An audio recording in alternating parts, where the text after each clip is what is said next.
আমরা প্রায়ই অতিরিক্ত আশাকে আমাদের জীবনে খুব বেশি জায়গা দিয়ে ফেলি। আর সেই অতিরিক্ত আশা যদি কখনো নিরাশার রূপ ধারণ করে, তবে তার যন্ত্রণায় ক্ষতবিক্ষত হয়ে ছটফট করতে করতে দিগ্ভ্রান্তের মতো যেন ছুটতে থাকি।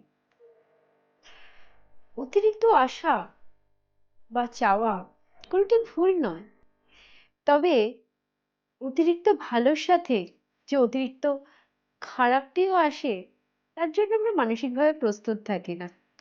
আচ্ছা, যদি সূর্যের উজ্জ্বলতা দেখে তাকে ছোঁয়ার ইচ্ছে হয় আমাদের, তবে তার তাপে যে আমাদের অস্তিত্ব বিপন্ন হতে পারে, সে সম্পর্কে আমরা প্রায় ভুলেই যাই। তাই অতিরিক্ত আশা বা ইচ্ছায় যেটাই থাকবে, সেটা যেন সম্পূর্ণ আমার নিজের উপরেই থাকে।